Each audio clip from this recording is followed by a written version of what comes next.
I was really lucky to find really interesting people come into my life. I think I was always and am still quite like open to collaboration and just like bringing people in. So I think through that, and it's definitely connected to the natural curiosity, I got to know people on like a very personal and deeper level. And then also just like by hosting a lot of stuff very openly, being very much like co-creating things. Like I love co-creation and just like inviting people to do things together. And so, yeah, I think that brought a lot of people into my life.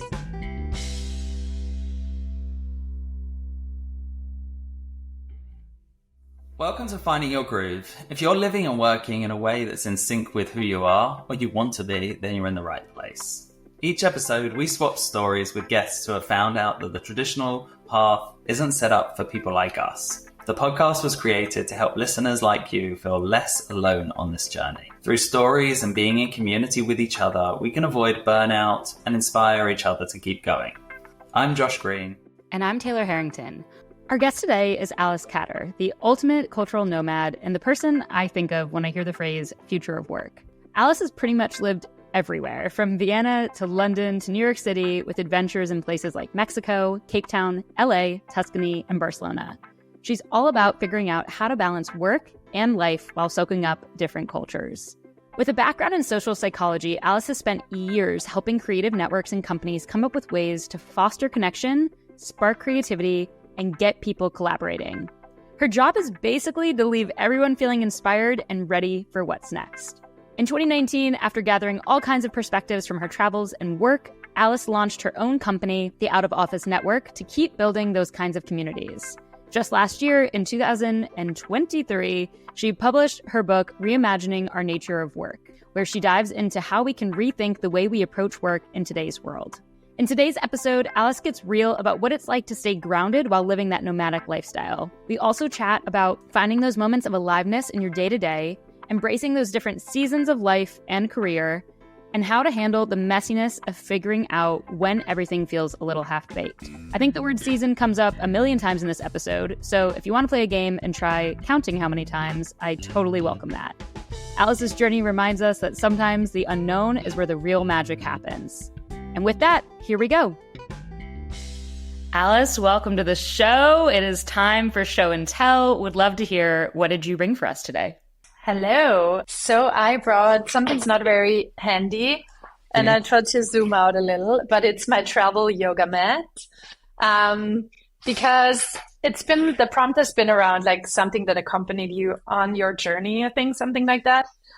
And my journey over the last couple of years, as I'm sure we'll go more deeply into, has been very much sort of shaped by moving around a lot, being in different places, being immersed in different spaces and places, and also a lot about like living daily life in like a meaningful way and how to do that also if you're not just like in one place. And a lot of people ask me all the time when I'm moving around a lot, like, how do you do that? I'm missing home after not being there for like a month. And I don't know, this travel yoga mat has really been something that's been shaping that answer a lot. It's just really been for me a way to feel at home no matter where I am. Like in that moment, I put up the yoga mat and I do some either yoga or just like, even if it's just like stretching, but starting my day with something like that, like a very sort of intuitive and for myself slow ritual, has just been like really a great way for me to ground myself no matter where I am or where I was. And so, yeah, I thought I'd share that and bring that with me. Oh my goodness. What a perfect little way to segue into your life. I'm curious, so when I was bopping around through Airbnbs back in 2021, I also was missing home and felt like I didn't have that thing, especially when you're working from different desks in Airbnbs and stuff. I felt like I just couldn't, I was like, this doesn't feel like my desk. So I ended up going to a local plant shop and buying a plant that then traveled with me to the other Airbnbs. So I named her Joan. She's in my bedroom, or else I would show her off. But she has a little face on the planter. And so I can relate to that feeling of having that thing that kind of just grounds you. And so when I would sit at that desk, I still had Joan with me. I'm curious. That's cute. Is there one like place that you can bring us into where you really either needed this practice that day and you can like paint the picture of what are you looking at, where you're at, or one where you're like, gosh, I rolled out this mat in the most beautiful space and it was just magical? Oh, yeah. I mean, there's a lot of the latter. I mean, I don't know, I feel like there were definitely a lot of moments also with, one thing that comes with traveling and I was fully remote for 2 years. And so I worked across a lot of different time zones. And so sometimes I had very early morning meetings, sometimes I didn't. And it was just like, I don't know, somehow really on days where maybe things felt hectic and I didn't really know where I was and it just like needed some focusing. It was like a very grounding practice to just roll it out. But I think, yeah, mostly actually, I mean, there's not a negative experience that really got stuck in my head and that comes to mind. So I feel like maybe it's more like the positive ones where it was just like all those beautiful places from like beaches and then just from, I remember a lot of time or many, many different spots in like Mexico where we stayed at a really beautiful Airbnb. It was actually one of my favorite places that still is in my memory a lot because of more like the people who were there. So it was in a small fisher town called Lo de Marcos on the west coast of Mexico. And it was a beautiful house that a woman who was originally from Canada but had lived in Mexico for many years, who moved there with her husband a lot of years ago.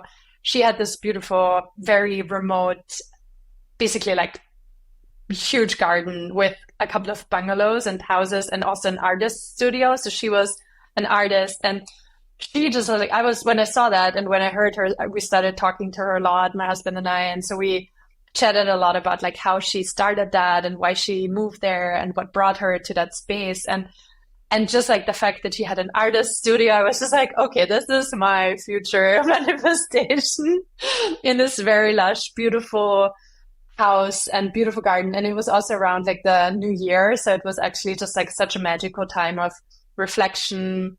I remember my husband and I, each year I forced him to basically like do a lot of reflection exercises for the new year or also in between for our anniversary as well, where it's like, okay, so where do we see each other in like a year? Write a letter to your future self in a year. And I remember like us and him sitting there, and I have a photo of that as well, where he's just like drawing his scene from the future. So that moment was just like a really, really magical one. And yeah, the yoga mat was there. It's so nice to be able to anchor things. Like I was thinking about when I, over COVID, was struggling to move around the world. I really struggled to work when I move around. It's like that's hard for me. Dropping into focus time. Unless I can ground, I can't do anything.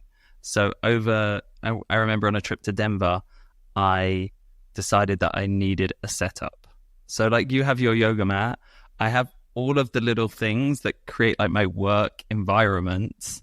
I have like my stands that I love and my webcam and my keyboard and my mouse, and I set up like this ritual space.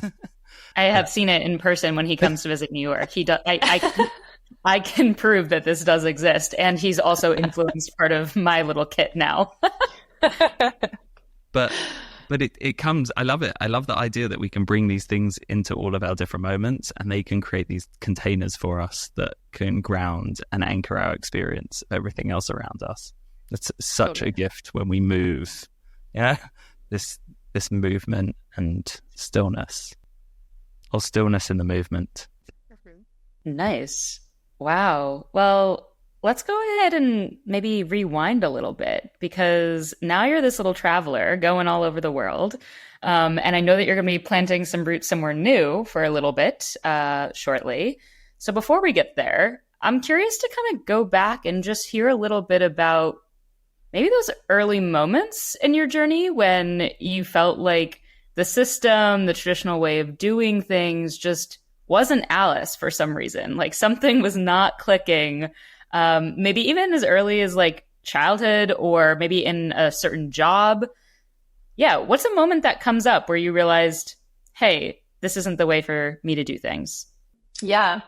I mean, I feel like, as you mentioned, childhood, there's definitely some things that I feel like in my childhood have sort of like been wired into me, just how I was growing up and how my parents actually love traveling as well. They still do, but they were traveling so much more when we were younger. Like I actually took my first trip when I was, I think my mom said like 6 weeks or something old, Oh my to goodness. Spain. They took me on like a road trip casually. Oh, I love this. So travel has been in you since the early Yeah, days. for real. And Meanwhile, my parents love telling the story of how they brought me at like 18 months and my brother at 6 weeks to a Madonna concert in LA. So that's my version of that. And I love live music. So yeah, it's in our bones. yeah. I love that because most of these stories don't start like this, by the way, because often we've started with like, my childhood started without this movement, like without being in my bones, like the possibility of something different. And we're already setting the stage of just like, travel was given to me. Like I was American. Yeah, totally. Yeah, I mean, the second big one, so they brought me to Australia when I think it was 1.5 months or something like that, or like 2 months or something. So yeah, they love traveling, my parents. And so I feel like subconsciously somehow there was always something that I just like loved experience, or somehow through all the travel, I definitely feel like there's something around cultures and diverse styles of life and people being something that I just like really, really appreciate and love and somehow seek in my life as well. And so I think, yeah, there's definitely something that's like rooted in those childhood moments and in those memories of that. And even though I don't think I like consciously and actively tried to recreate that, it somehow just like unfolded. I kind of started when I did like a student exchange program in Europe. It's called Erasmus, that you can do like during university, where you basically just like, I spent 6 months in Barcelona and studied there and learned the language. And then when I finished my studies, like the first thing that I wanted to do was leave the country, my home country, Austria, and I went to London. And so I went there, I looked for an internship, which is another crazy story that I can maybe tell another time. And it was just like, yeah, really trying to find a way to sort of be in a different place. And so, yeah, I found an internship there, found work there. And somehow, I guess I started working in an agency. The agency was actually really like, after I had a couple of internships and my first sort of real job in that agency was actually quite, I think, something that grounded me or like fostered a lot of the things that I talk about right now as well. Because my boss, I remember, always told us that if we're not like too busy and if we need inspiration and if we can kind of like take a break, we should totally do that. And we should go to a museum and we should let ourselves be inspired. And also the project that I probably enjoyed most working there was actually that he told us we could choose a charity that we wanted to work on. And so my colleague and friend Zoe and I, we decided we want to work on this children's charity and create like a street party for them. And I remember that street party and that event was just like, for me, it kind of opened up my sense of opportunity and possibility. And so I think that really started to make me aware of like, wow, there's this world out there and I can just like go out and I can talk to people and I can create partnerships and I can do fun things and get people involved. And so it didn't feel like, a typical job in that sense. And I guess also because it was more of like a extracurricular project in that sense. And I think when I then really experienced like, oh, okay, this is actually really important for me, was when I then had another job a couple of years later that was like the complete opposite, where it was leadership didn't have any awareness for the importance of doing all those things. It was sitting at your desk. Everyone was depressed. We didn't have any natural light. And so I think those were the moments where probably for the first time kind of was like, okay, I think I'm definitely someone who needs to be out there. I want to talk to people. I want to just like engage with the world. So those were probably some of the moments that were like most sort of transitional in that, or stood out most in that journey. I'm so curious. that journey, you came out of it sounds like there's just this movement in you that's always been moving in a really beautiful way, and then you take this internship and it gets fostered even more. It's like, wow, I can do this professionally. Like these skills, these things that just give me joy, I can do that. What led you into, it sounds like there was this moment where things started to be a bit tighter again, of just like, I'm now in this 9 to 5, there's no natural light. Did you go into that?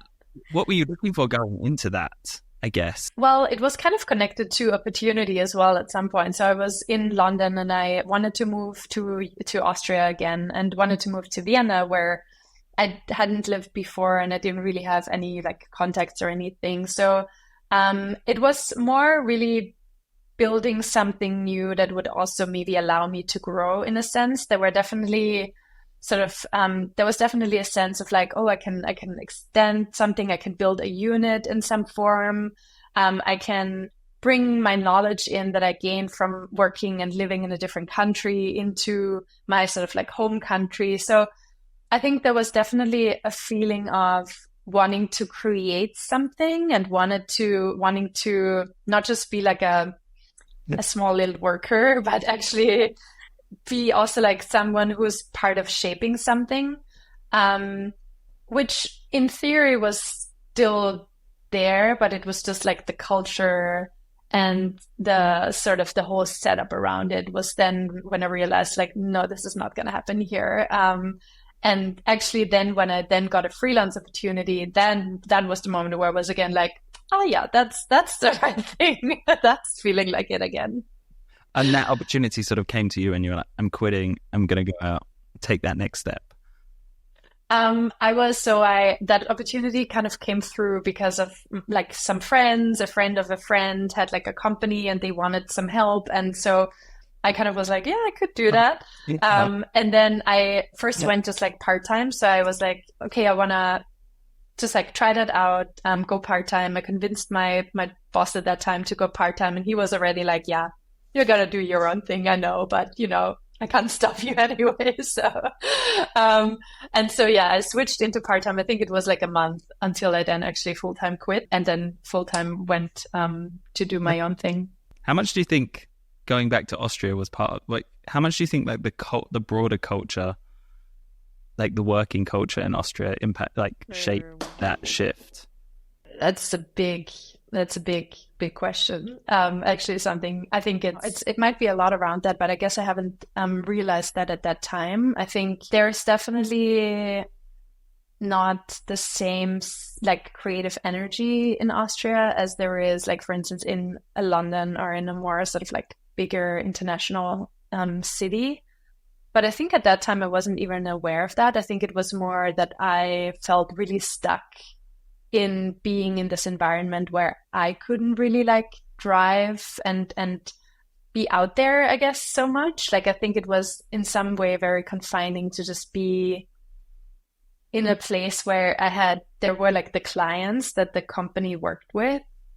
And I felt like I couldn't really go beyond that. And so I think definitely the culture around, I mean, it's hard to say if it was like a general theme culturally of Austria or just like leadership. Honestly, I think it's probably more like leadership, who was just like, my previous boss in London was just like very open and very much like do things on the side and do things as these like separate projects. And the bosses in Austria were much more just like, we need to hit our targets, we need to make more money, and we need to get those corporate clients in. And so I just felt less empowered, and I felt less like I can actually do the things that I felt like I can less bring in my superpowers, even though I might have not really been aware of those superpowers because I was like very young at that time. I was like probably 24 or something like that. But yeah, I think it definitely was shaped by also like the people and like the way I felt I can show up. Yeah, I asked the question because in my own journey, I've seen the difference, and I think a lot of people, as they're figuring out like where to build their lives and their careers, I found the geography has also shaped the energy and the culture of how my own work has shown up. Being in Israel versus in the UK, and being in the US. They're all culturally so different, and you have your own battles as you find ways to work in, like, leaning into your superpowers. So I've definitely noticed that. And the other thing that I also think is interesting is around, and maybe I'm curious to sort of reflect on those two different experiences, or maybe any others, is like the phase an organization is in, or a stage a company is in, that allows the freedom for you to bring your fullest self into work, where there might be more scarcity or external demands or market demands as you become a public company that really sort of shape, how many times do people join a company at a very early stage and then it gets to a certain size that this isn't for me anymore. Or a company goes public and then the whole culture and the organization shifts and you're like, I don't want to be here now. Yeah, totally. Yeah. Yeah, and I think also going back to your first question, that's actually something I'm thinking about a lot and have been quite struggling with, like, over the last couple of years as well, especially after living in New York for like a couple of years, and then moving kind of towards Europe. It's definitely been, I think I've struggled a lot with missing, or like thinking I somehow need the New York energy around me all the time and have that sort of like constant buzz around me to also be that person of like putting stuff out there and being engaged and being inspired. But that's actually something that I've been trying to challenge a lot over the last couple of years. And I think, yes, different cities have different energies. But I also feel, I mean, of course, depending on also like different phases or seasons that you're in your life, where it's really depending on if you need more like inspiration or if you actually need more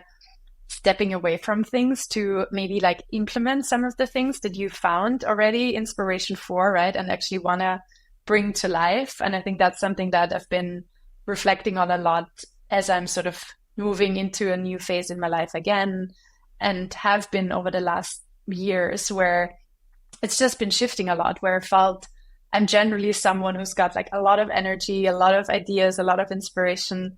And now I'm sort of starting to question, like, do I really need to be in a place that constantly stimulates me even more? Or is it also maybe better for me to kind of like be able to shift a little bit more back and then have more space to actually bring the stuff that I want to create more to life? And yeah, it's a constant, because it's also I think the other thing is, if as someone who's very, I need people, it's also that kind of, it's a constant balancing act. And you must know this very well, I guess. Alice, you just brought in a really beautiful point around seasons of your career and seasons of your life.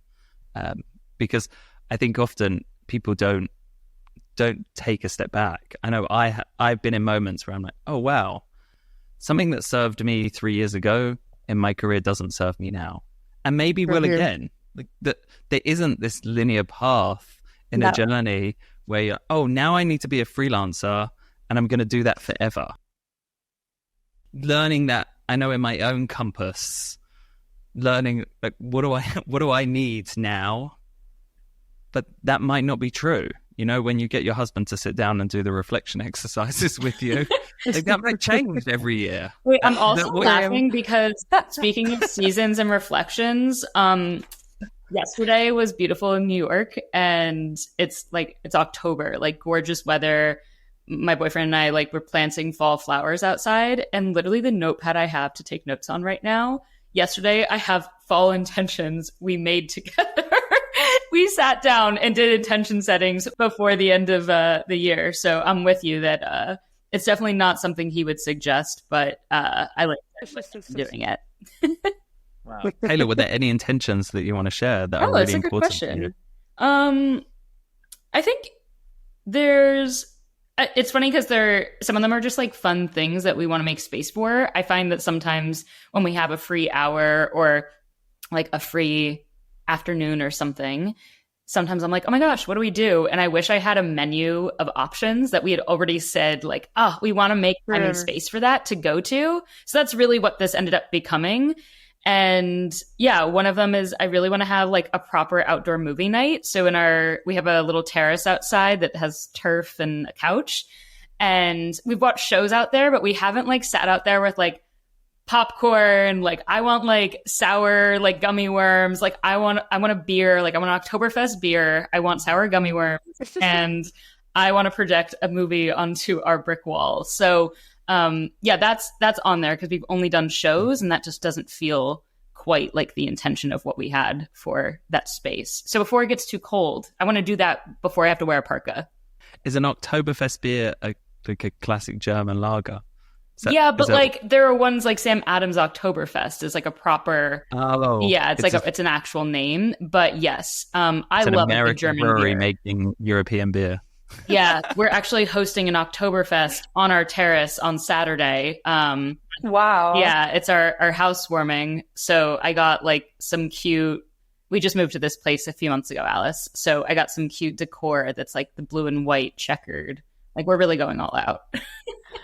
Nice. Did you get pretzels and Weisswurst? I don't know if you can get Weisswurst in German. Nick and I were debating. You can get it in New York for sure. We were somewhere. Yeah, we were debating the pretzel situation yesterday over Fall Intentions because I feel like there's not going to be we're not going to get a good soft pretzel in New York. Like you're going to get the shitty ones that are on the like, at the carts. We could be making them homemade, and that was brought up. I don't think we're going to go in that direction, but that's an option. And we might just I was thinking I could make cute cupcakes and then decorate them with the little like flag that I have and a pretzel on top. That that might be the winning thing. I don't even know where we're going with this now. I just went we went Fall Intentions and I went falling.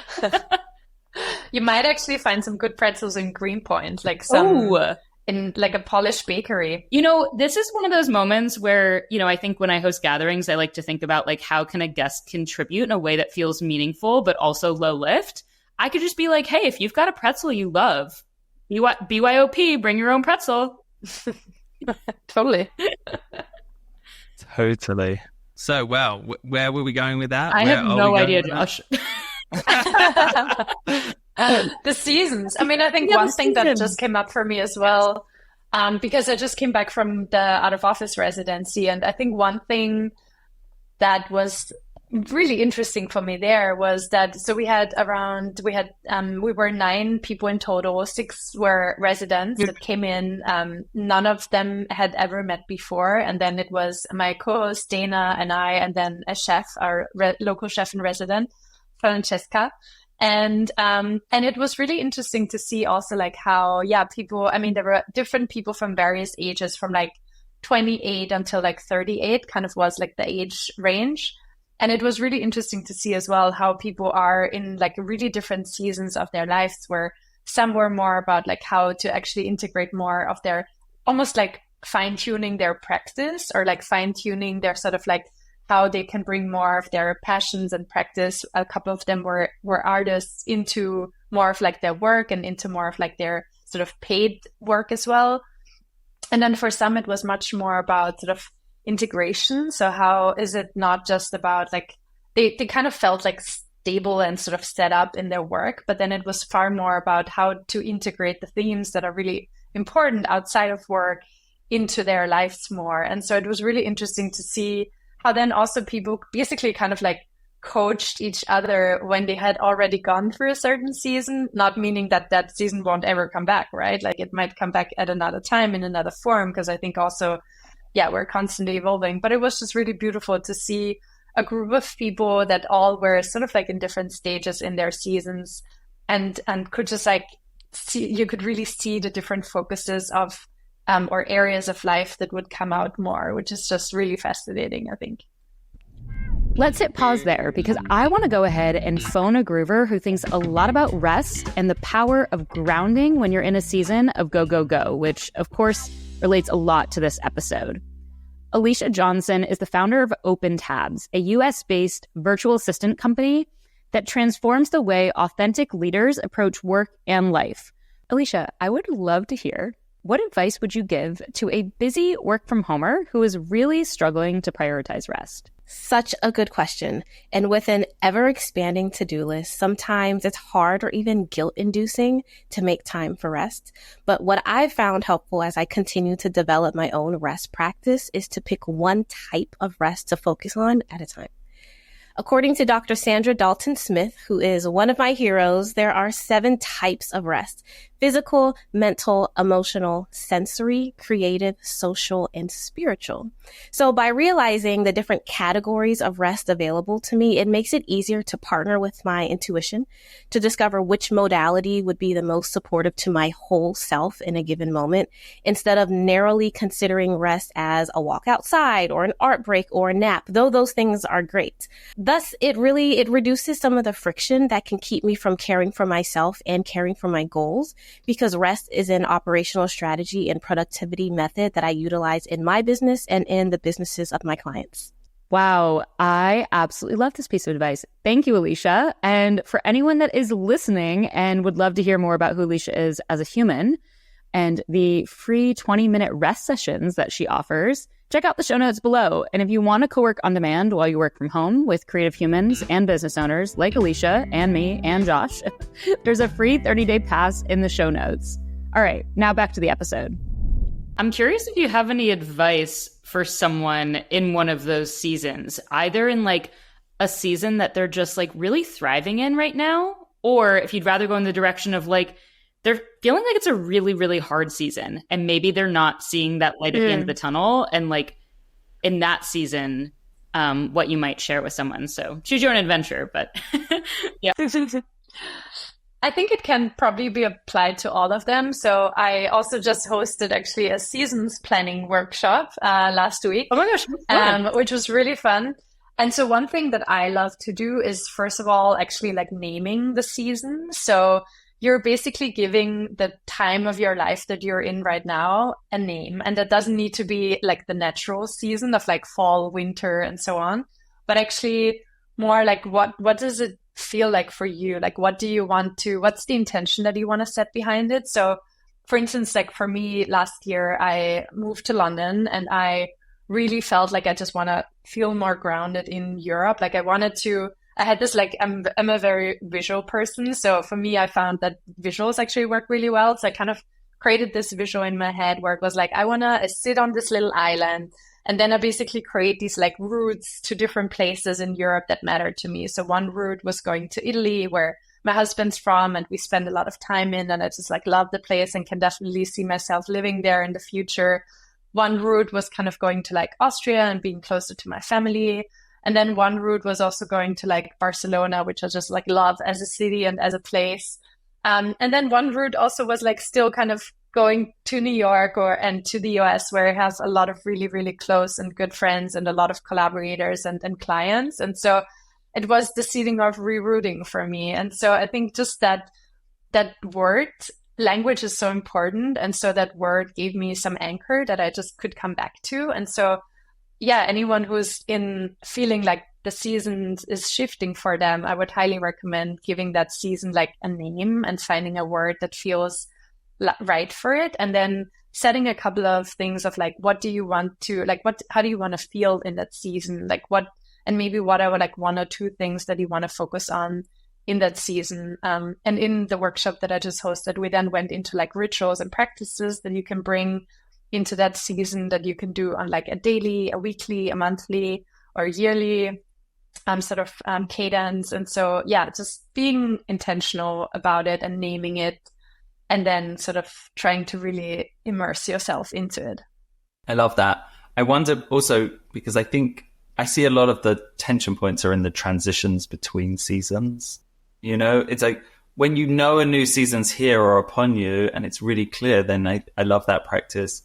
I also know that in my own life, closing seasons or ending seasons is such a challenging moment. You're like, you feel that there's something ready to shift, but you have all of these things open in your life: relationships, clients, work, locations, finances. That moment, I wonder if there's a moment in your own journey that there was a closing of a season.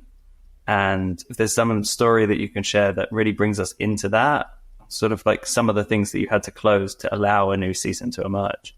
I love this question, Josh, because I feel like I'm in a season right now that's a little transitional in that way. Like, I feel like, as I just mentioned, I moved into this new place a few months ago, but now it's like I can't make the excuse like I moved here, like I'm done. It's been a few months, like I'm unpacked.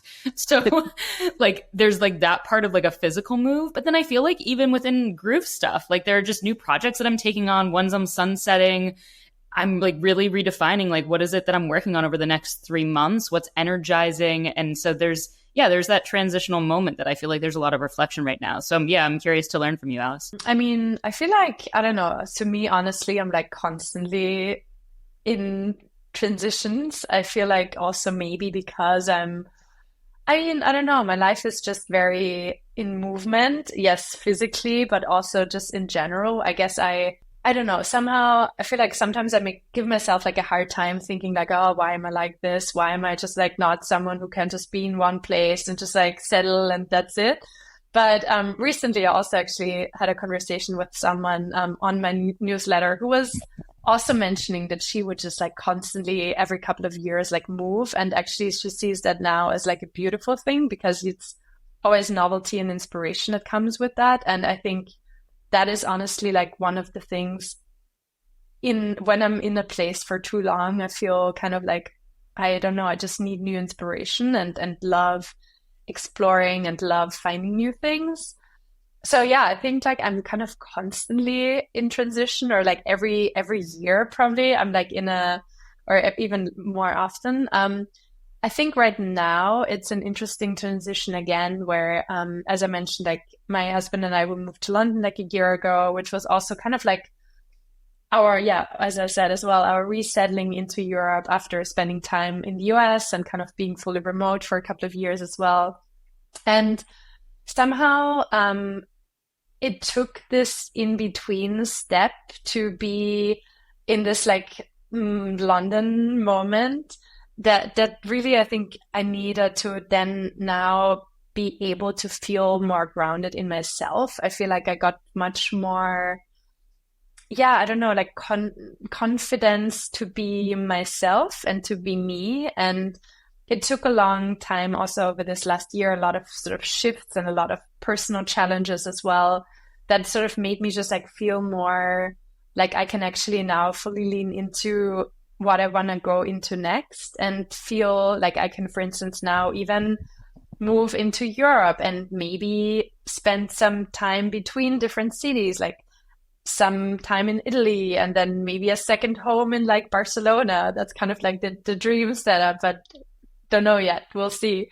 But yeah, just, I don't know. I feel like now is a really interesting time where I feel for the first time probably a little bit more focused and a little bit more like, okay, this is actually what I want to focus on right now. I feel like I have a lot of energy to kind of just like be a little bit more, set myself better boundaries and maybe be a little bit more clear, and with it also in some form, it's not a word I typically use, but a friend shared it with me the other day, a little bit more maybe radical about like the things that I want to focus on. And so I feel like right now, it's this season of like, my last couple of years were a lot of like expansion and exploration and just like doing a million things. And I love that. But now I also feel like, okay, now it's maybe time to like focus a little more, be a little bit more centered around what the next year will bring for me, where my priorities are, and also with some like personal shifts that I'm going through with that, kind of like really be more, just more. And that feels like a really good and interesting seasonal shift that I'm in right now again. Sounds like a fun season to play in. I also I love that answer to the question in the sense. Sorry, maybe I went completely off. I think I also forgot. No, I love that answer because I think one of the things that I was most excited, Taylor asked me this morning, like, what are you most excited to like learn from this podcast? And I think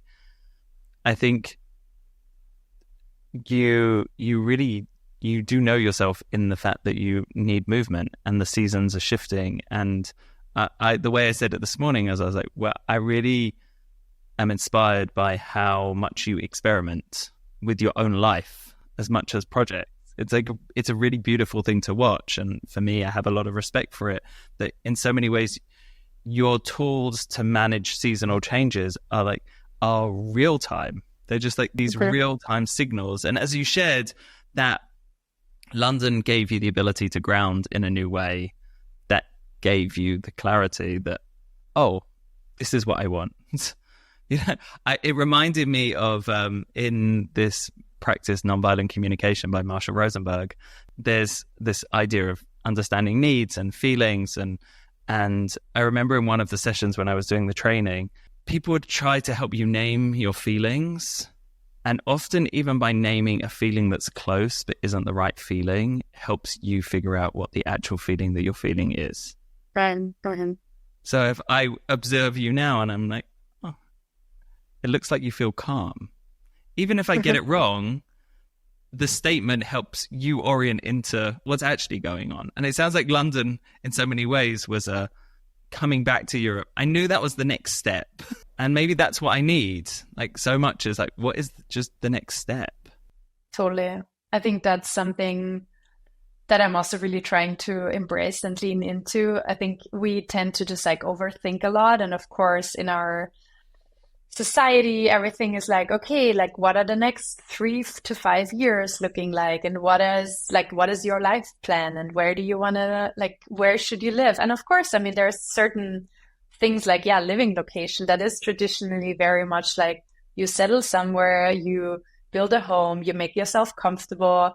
And I don't know where it happened for me that this was just like not a thing, but it gives me, I think now I can like be much more calm about like embracing that. And realizing that it doesn't need to be a 10-year plan. Like I have like a couple of plans, and I love an exercise. Actually, it's from a book called Design Your Life. It's where you create these like 3 different life plans. And I have like a lot of different life plans. And I think it's just like really nice to take like little bits and bobs of all of them and kind of constantly sort of like shift them a little bit, and not having to have even like, even for my next year, I'm like, people ask me like, where are you going to move to? I'm like, we're going to like bounce between Austria and Italy.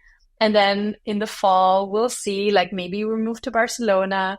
But it's because it's really liberating somehow to not having to be like this kind of fixed. And I think also, honestly, like with this new way of even like setting yourself up professionally, I'm also like, there are new paths. Like, for instance, I could stay in Italy for a while, try to buy a little house there. If I don't want to stay there anymore, then I can rent that house out on Airbnb, start making passive income. And so with that, also build my life in like a very different form that's not just like centered around me being a consultant and having to constantly work my hours, but actually being in this like kind of transitional moving phase can also mean that you leave these little nuggets in like different places, and then you can kind of like collect them all by just having been to a lot of different places. And I think for me, it's the same with like the US. Like I don't regret at all having lived in the US and not living there right now, because I know I still am so connected and I have like the most amazing friends and thought partners and clients. And so it's almost like you kind of spread, like you leave little things, little traces everywhere, and they still grow and they still are evolving. And so it's kind of just like, it's constantly moving and spreading out more rather than just like putting all your eggs in like one basket in one place. I think that's what it feels a bit like for me. I think a big part of that is also trusting yourself and like trusting future Alice. Like I have to trust future Taylor all the time, that I might not have all the answers right now. I might not know what that next step is, but I trust present Taylor that she's laying the foundation for future Taylor to figure things out. Of course, I had to go to my bookshelf because I have also read Designing Your Life. And I've also never shared this with Josh, so I feel like this is kind of funny. So I read this book, I think a month and a half before I found out what Groove was building. And as for anyone that has not read Designing Your Life, as Alice said, there's a page where they have, it's like 3 alternative plans for where your life could go, and you weave your way through it. So you kind of map out what might happen. in each of the 5 years of each plan. And it's so funny to see which things I've taken from the 3 plans to create the life I have now. So like one of like alternative plan number 1 is literally I land a job in community building from scratch and moved to New York City, which is literally what I did. And then I also get really into running and I run a half marathon, which I also did this year. And I've got like other things on here too, host dinner parties, volunteer with a disability organization. I literally talked to someone this weekend and signed up to do that. Like, it's just so funny that's alternative plan number 1. But then like other ones, like I also brought in like daily practices, visiting certain places. I have like spending like a summer in Colorado. Like, let me know why. I don't know. But it's just like so funny to go back and see like, what are these different things that I said, but this is where I'm getting to. The 3rd plan is if it said I would move to Boston. I always like dreamt of Boston over New York for some reason. Maybe I'll move to Boston one day. But that my whole idea for plan number 2 was that I would own a physical co-working space and design it as a space to gather. And so like part 1 is that I like build a community from scratch. Part 3 was like, I will like build this physical co-working space. And here I combine the 2. So all to say that Designing Your Life was a magical book for me because it helped me map out what do I care the most about in the world and like let myself experiment with what could those plans look like. So anyways, yeah, I think there's something really special about taking that pause to do that. Yeah, there's 2 themes in there. One is just, I always love, anyone comes to you with a decision that they need to make about anything and they come with one option. You're like, you're probably not making a good decision. Like decisions come when there's lots of possibility, Should I take this job? Well, what are you weighing it up against? Right. Come up with 10 jobs you could do right now, probably going to pick something that's going to be nourishing for you. So I love that a lot. And I think this theme of trust is really interesting because I definitely get a sense from you, Alice, and I'm sure there are hard days also in this emergent process. Oh yeah, for sure. Going back a little bit to your journey, was there a moment where, also as you said, when you were freelancing, interning, and then took this job and then freelancing, that maybe you weren't super aware also of your superpowers, and maybe, we see often that people's compasses and self-awareness developed.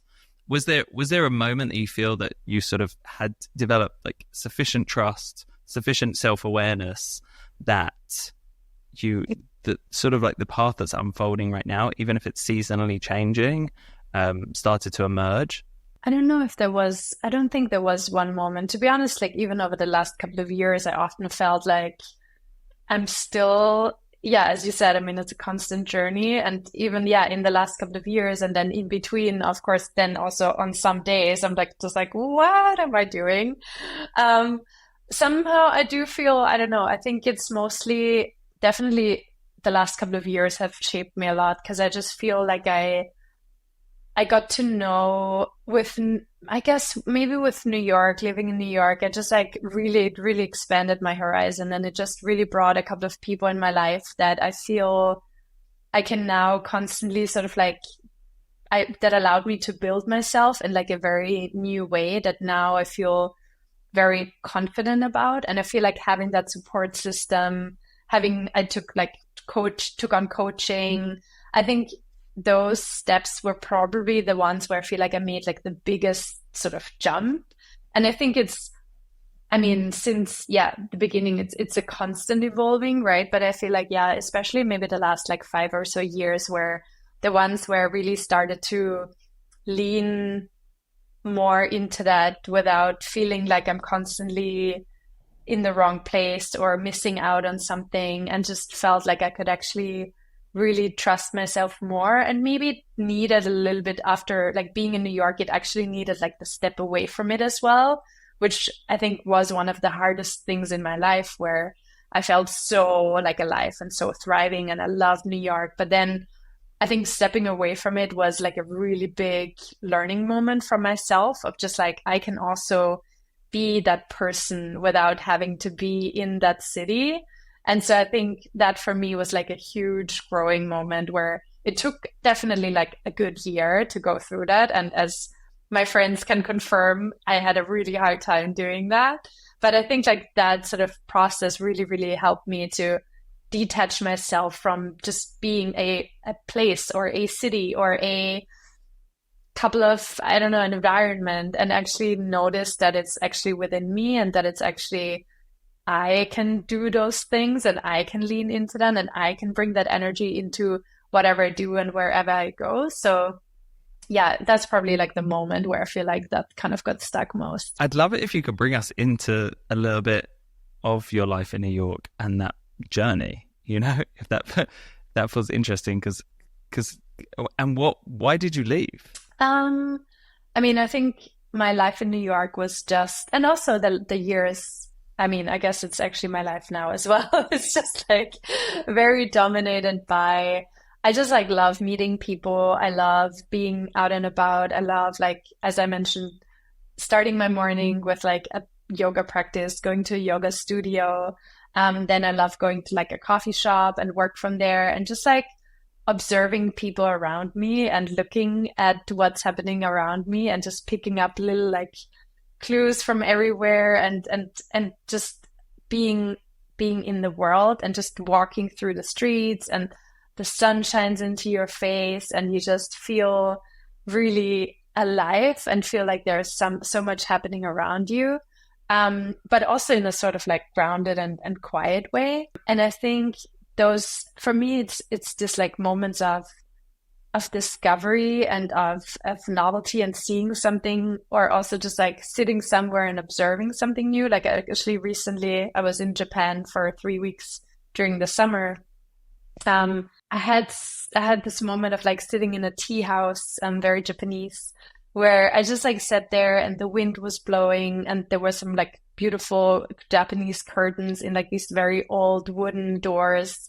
And I just like felt so alive. And I just feel in that moment, I realized like this, or was reminded again, like this feeling of aliveness is something that is really, for me, what I want to come back to more and more, and also want to help more people lean into. And so I think in New York, it was easy for me to lean into that a lot, because there's just like the city is so alive and the people are so open. I also love like the openness of just like you get connected to others and everyone is very sort of open-minded around doing things. And there's this sense of like opportunity and possibility that I think that's very present. And so, yeah, I think those moments where I felt that, where I remember also like a day where I met at the time I didn't know her yet. I met her for the first time from Happy Medium, Taylor. I don't know if you know Happy Medium. I love Happy Medium.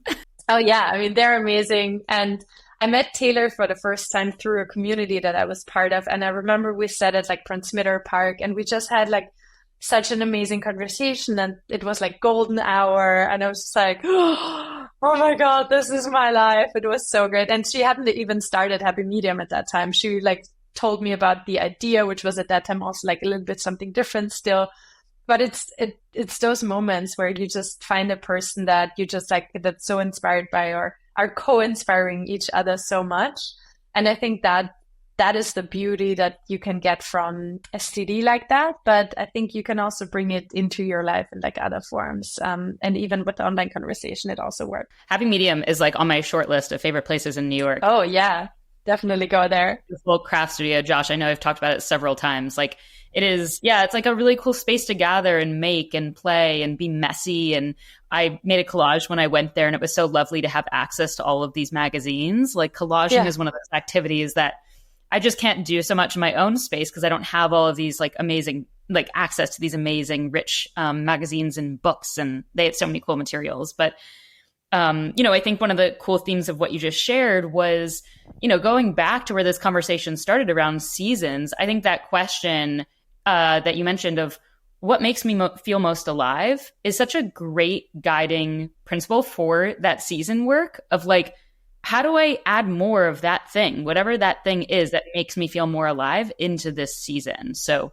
I'm definitely going to be going Going back to my fall intentions I mentioned and thinking a little bit about that with a little bit of clarity as like that is a part of the compass for moving forward. I'd love to touch on one last theme that has sort of been peeking its head throughout this journey, and that's like the role of people and community in all of these seasons. You know, like just hearing you like, wow, my friends will attest of leaving New York and the residency, and you've been building out of office. I'm curious how you relate to being really intentional about that. And I know that you've shared there's like a natural curiosity to meet and discover and explore. And I think that's very helpful when you're building community.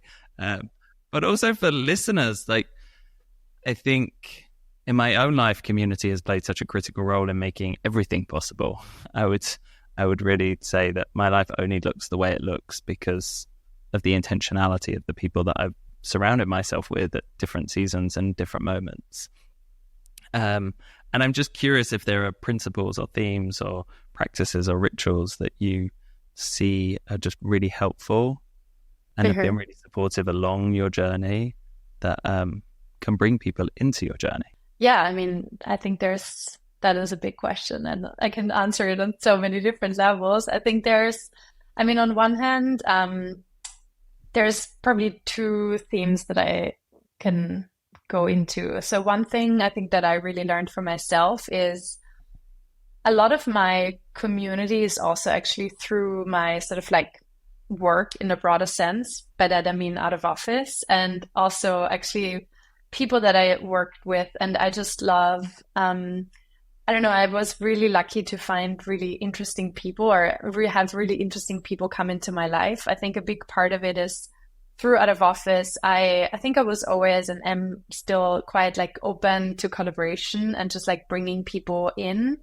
And I always almost saw it for me as like a playground as well, to, especially at the beginning, to just like find the topic that I'm interested in and just like dive into that and go down a rabbit hole and talk to people about it. So I think through that, and it's definitely connected to the natural curiosity, but through that, I got to know people, I think also on like a very personal and deeper level, because we had such a theme that we connected through, and they shared topics in interviews that I did, or even with the book that I published last year, Reimagining the Nature of Work. Like the conversations that I had in those interviews that I then published in the book were so meaningful and so powerful. And I'm still, actually, that book sparked a lot of deep like thought partners, conversations by just bringing up a theme and really taking time to really understand people and really wanting to understand what a person is thinking and trying to like learn from them.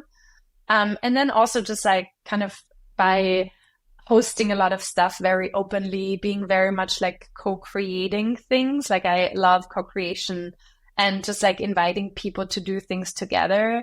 I think for me, build like a very natural sort of like community in the sense of just like really having super interesting people in my life and having this group of people that I'm constantly sort of like tapped into and who are thinking in similar forms or thinking about similar topics or have similar challenges and questions. And so, yeah, I think that brought a lot of people into my life.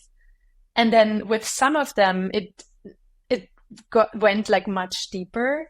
And there's a couple of people now that I just like, who are not even living in the same place as I do, who I'm just in touch with on a regular basis. Like we have, for instance, some rituals, like I was mentioning that in this workshop that I hosted a couple of last week. I have this ritual, for instance, with a friend, with Laurie. We're catching up every 2 weeks, and every week we kind of just catch up generally and what's happening in our lives. But then afterwards, we started sending each other messages where we are kind of like recapping a bit, like what we heard, what we saw from the other person, how we saw the other person also like evolve or grow, or are celebrating each other for something we like stepped into that we wanted to do, and kind of just like reflect on our journey. And we also just reflected on, I was in LA in March or May, I forgot, and we spent like a day together, just like kind of taking a field trip into a beautiful garden, and we just did like also some sort of intention setting for the year. And it was really beautiful to now look back at that and be like, oh, wow, look how far we've come and like what we've established. So I think being with friends also just like very intentional and not just, grabbing a coffee, doing like the blah, but actually having more being supporting each other, celebrating each other, noticing what the other person is how they're changing and what they are achieving, and really trying to build, like I've really tried to build myself like a support network with some of my friends as well, to just like be very, really being there for each other, and not just being this like kind of being in a deeper engagement with each other. And then, with other friends, I've had also like some like fun side projects that we started doing together that also brought us like in a sort of new rhythm of engaging with each other, which is also very fun. So I think for me, it's those couple of rituals. And I think one of the challenges definitely with moving around a lot is local community. So I think I feel really connected with my friends all over the world. But one thing that is definitely very hard is like having a regular local community that you can just like, host dinner parties with and just like catch up for coffee. And it works sometimes also because I typically have now lived in cities where people go in and out a lot. And it's just like, okay, cool. I'm like half of my friends from New York are in London half of the time. And so that also works really well. But that's definitely something that's like a challenge with moving around a lot, just having that really like local groundedness, which, I think is also, it's just trying to find ways to still feel connected in that way, even maybe without having this like super core friends group that you can hang out with every day, which I guess also even that changes also with seasons, right? Like a lot of my friends have children now. And so we generally don't like hang out like every day as we did 10 years ago. And so, that's also just like shifting. I think what's really cool about this conversation, and then the ones we've had with the other guests so far too, is we're talking to a lot of people who stand for something. And when you stand for something, when you stand for a certain way of living, a certain way of working, a certain way of interacting, of connecting, like it's really, it really allows this permission for people to flock to you, to say, oh my gosh, this person is showing up in a few different ways. She's written a book. She has this company. She writes consistently over here on this newsletter. Like that people can see you in these sort of different moments throughout your week, throughout your month, and even your year, to say Alice really stands for something, and it's consistent in her life that she has a point of view about a certain thing. And that then it makes it easy for someone like me who knows of you, knows of your work. This is one of only now 2 conversations we've ever had live. Like I have told people about you because I'm like, Alice stands for something. And if someone tells me, hey, I'm really curious about what it means to live in this kind of a way, I can say, do you know who Alice Catter is? Like you make it very easy because you stand for something. And I think anyone listening can stand for something, should stand for something. It makes it really easy for connection to unfold. And having those multiple touch points, that it is a consistent message you're sharing in those different places. For anyone that is listening, if you had to put into just like a line or two what it is that you stand for, I'm curious what you would share in your own words. And honestly, this is also something I've struggled a lot with to actually, I always felt like, oh my God, I'm like talking about a million different things. No one knows what I'm standing for. And gosh, that's so funny. As an outsider, I don't feel that way at all. I feel like there's such clear principles and themes that come through. I think now, yes, but it definitely took me, or at least I felt like it definitely took me a long time to get to that point. So I think maybe also that's, Josh, what you said before around like experimentation, right? I think like for me, experimentation has just like helped me so much to find out what I feel like I want to stand for, or has almost like naturally kind of flown into what I stand for now. It wasn't even like, oh, I'm going to try this direction and that direction. It kind of like just naturally flowed. So I think also, giving yourself time and not be like, oh my God, I don't know what I'm standing for, because I feel like also so many, and I'm like I have a million interests, and I just like, one day if you ask me what I want to do in my life, I'm like, I want to become a like pottery maker or a goldsmith. And then the next day I'm like, actually, I want to do like a coaching training. And then the next day I'm like, so I have so many interests that I want to like do and proceed. And so I think it's also just like letting things flow, and it just comes together. It's just, it is happening. And I think that's a really good point to add to this too, is it's also just in the way that you show up in the world without even being explicit. And I think that's part of it, is when you acknowledge, you see someone showing up in a certain way. And I think, you know, my desire for meaningful connection in the world, to have conversations with strangers, is something that like, yeah, even though that's not necessarily in like a neat, tidy little sentence, that's what I'm obsessed with in the world. Like, I think that anyone that knows me would say, oh, if you're curious about talking to strangers, or you love, you know, how to add surprise and delight to small little moments, or you love, you know, like in gatherings, like people would say, oh, I've seen Taylor do that. And so I think that's what's cool, is when you show up in certain ways, even if you're not explicit. Anyone listening, I'm sure, already has these things that their friends could even point out and make clearer to them if they're not already finding the words for it. And that's actually a really good practice as well, to ask friends to be like, hey, what is something that you think I'm kind of standing for? I think that's also like a fun way to do it, maybe for like, I don't know, new season reflection. I recently did this, and it was one of the most powerful grounding activities I've done in a long time. I wrote about it on LinkedIn pretty recently, about just, I did back-to-back phone calls with people that had collectively known me for over 100 years, you know? And I just asked some really basic questions about how do people see me? Why do people value me as a friend?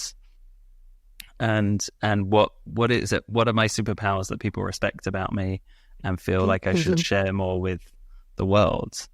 And listening to those conversations, I feel like I now want to re-listen to those conversations. But I recorded them all, and they were really powerful ways to reorient myself, because sometimes you're just, it's based on a Simon Sinek practice. I heard, I can't remember his exact practice. I'm sure if you Google asking your friends about yourself, Simon Sinek, you'll probably find the original. But it was so grounding and so powerful. And definitely, if you feel like you're at the end of a season or a new season's emerging, can be a really great use of your time to ground it. Well, we'll add your LinkedIn post, Josh, into the show notes. So if anyone's curious about what the heck you did, at least we have your version. That makes sense. Yeah. Well, this was so sweet. I absolutely loved the transitional side of things here. I loved the seasonal side of things here. I can't wait for listeners to enjoy this episode. Is there anything else before we hop off that's on anyone's mind? No, this is great. Thank you so much, Alice. And thank you for having me. I think people that don't fit neatly into boxes, that are constantly in states of emergence, and and love a good experiment. It's really inspiring to hear, and I'm sure there's lots of learnings that you've shared throughout the time we've had together. So thanks for your time. I'm excited to see where your yoga mat goes next. Yeah, keep following along. It's gonna move. All right, bye, crew. Hey. Bye. Thank you. Hey, Josh. Hey, Taylor. It's been about 2 weeks since Alice's episode was recorded. I'm so curious, what is feeling alive for you today about it? Oh my gosh. I was so grateful for that conversation with Alice. It really came and brought awareness to maybe like a process that's already happening inside me. I really appreciated how she reflected on, like, I don't know if it was so explicitly said, but that sometimes seasons end and you're not even really aware they're ending, right? Like this like season ends and then there's a transition moment and then there's a new season emerging.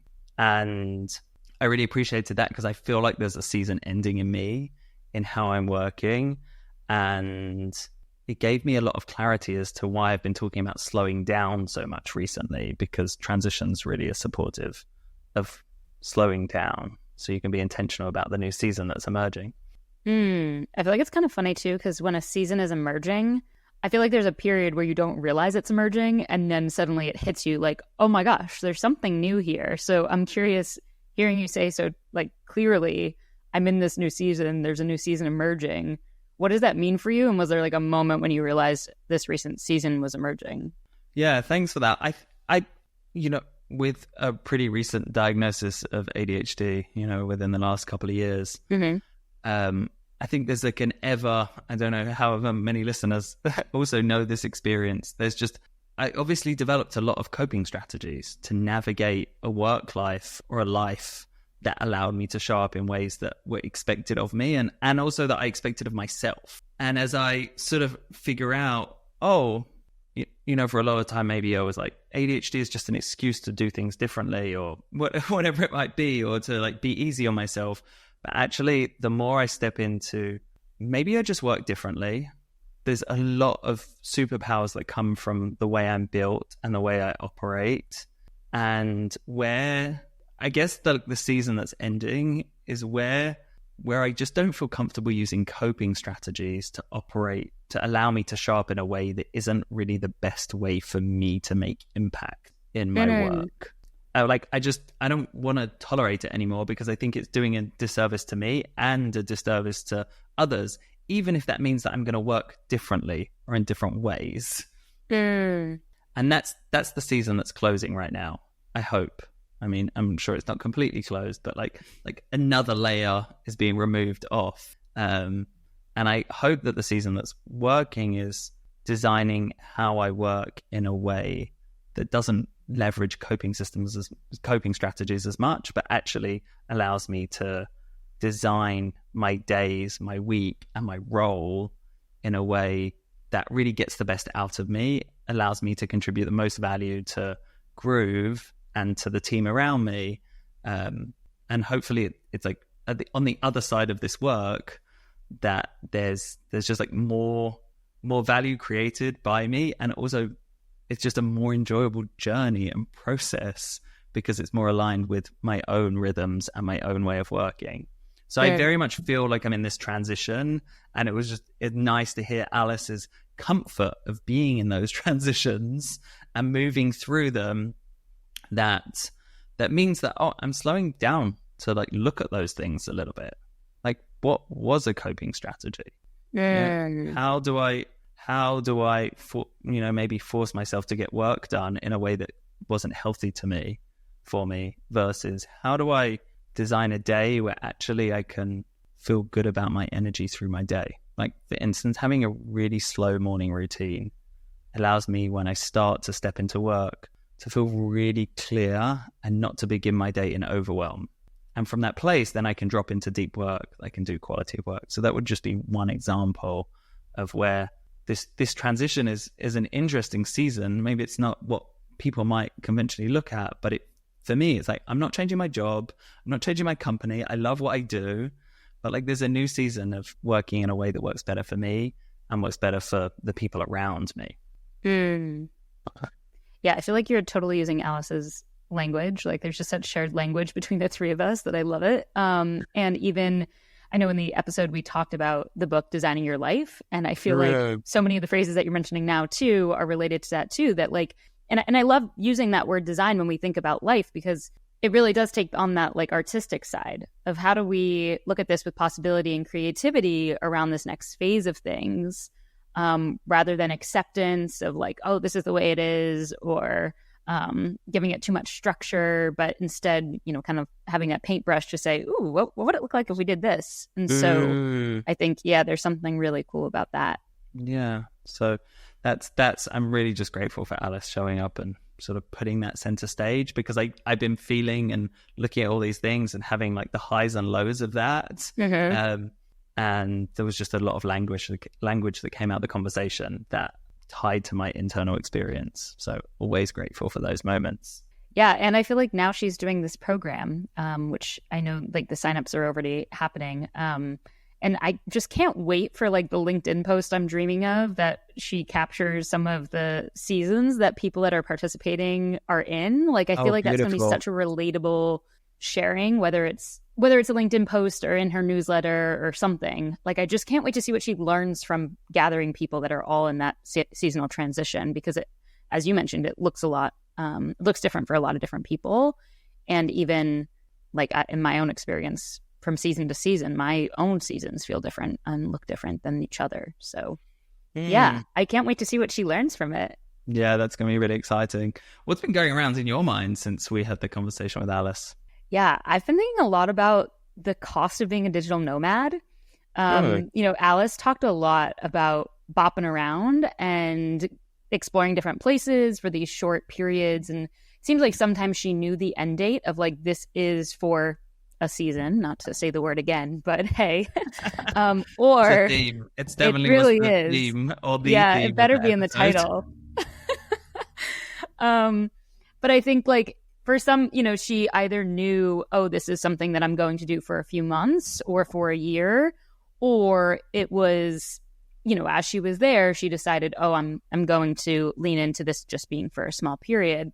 And I think for a lot of people who are exploring being digital nomads, just in my conversations with people, and then like my little stint of doing it for a few months, which really wasn't much at all compared to Alice. I think one of the big costs that typically comes up is the cost of community. Of like, if you're saying yes to being a digital nomad, are you saying no that you're not going to get maybe the same level of community and connection that you would have gotten if you stayed in one place because you don't have those roots. Maybe you're going to places where you don't know anyone, where you only know a couple of people.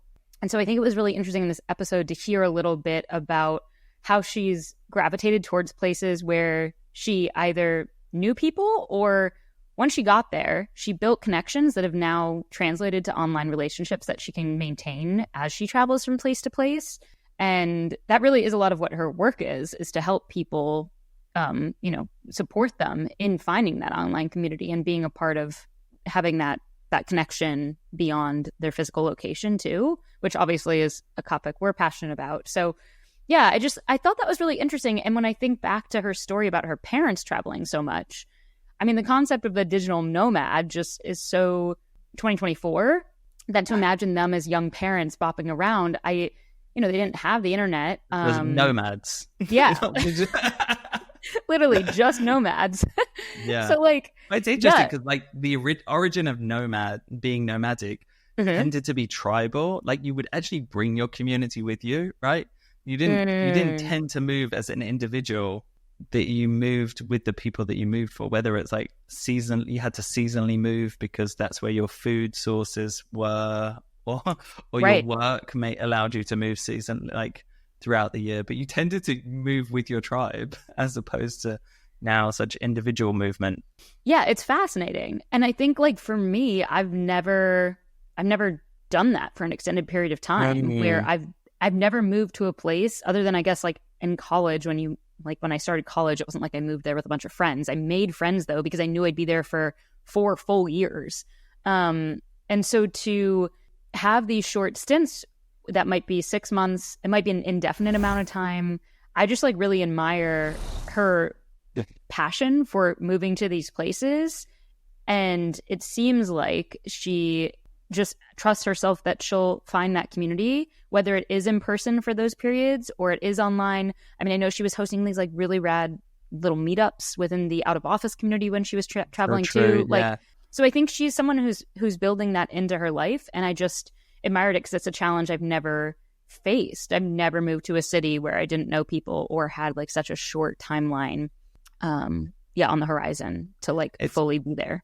Completely.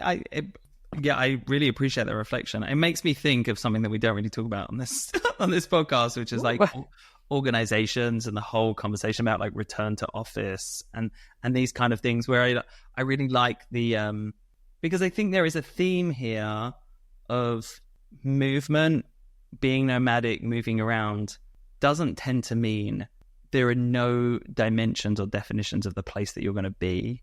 Because normally having tacit connection to that place or like community in that place or being able to return to places where there are people on the ground tends to be so important. Like where you see what I respect in organizations is where they have like these hub models where you're like, as long as you live within an hour of, or maybe even like an hour's flight of a city that we have like a density of community, then you can be part of this larger organism. And I think that's so true, where like how Alice has sort of like built these hubs in her life that draw her to those places. And then, okay, I have a hub. Can I be close to that hub? Do I get like that? Do you end up building some kind of, like, I just have like this image of like a map with like brighter centers of community. And you just don't go to areas that have no connection to those centers. Or as you sort of allude to, that maybe there are moments where you're like, I need to build one of those bright centers from scratch. So like now the next 6 months is me building a new hub for myself that I can reap the benefits for over the coming decades, because I can be grounded in those things. That's how most community builders create a community, right? They create it from a place of need for themselves, and they wish it exists in the world because they feel that need so deeply. So yeah, it's very cool. I can't wait to hear what her next adventure is like. On that note, shall I share where they can find Alice? Sounds like a great idea. Okay. So her website is alicecatter.com. Super easy. All this will be in the show notes. You can find her on LinkedIn as well. She posts once in a while. She also has a book, which I literally have right here, Reimagining the Nature of Work. And I probably have it right here also. Is a beautiful book for anyone that is watching this on YouTube. Like so many stunning photos and even just little graphics. So highly recommend. And like I said, she has this life design course that she's running. So find the link for that in the show notes. And that's it. That's what she's up to. Josh, where can everyone find us? Well, if you enjoyed this show, Groove Community is probably a wonderful place for you. Like, these are the themes that we're exploring as we build ways to help each other navigate these unconventional career paths. So firstly, you can, in the show notes, there'll be a 30-day extended pass for you to try out Groove. So more than enough time to meet a bunch of people, see how Groove fits into your life, and figure out, is this a place for you? And in terms of following us, the main place we hang out is on LinkedIn. So we'll put the links to us in the show notes too, but Joshua Green, Taylor Harrington, you'll find us quite easily, and we're constantly sharing content around these themes. And to extend that, we have just launched a new newsletter, which so the exciting. Truth is, Taylor, you might have to tell us where people can find the newsletter and sign up to the newsletter. And to be completely honest, as we're recording this, there's not a neat and tidy link quite yet. So there will be a link in the show notes, but it's also called Finding Your Groove. So even if you just search Finding Your Groove newsletter, like, it would probably pop up. But yeah, check us out there. Comes out every 2 weeks, and I'm so pumped about it. Yeah, it's amazing. Thank you so much. And thanks for listening.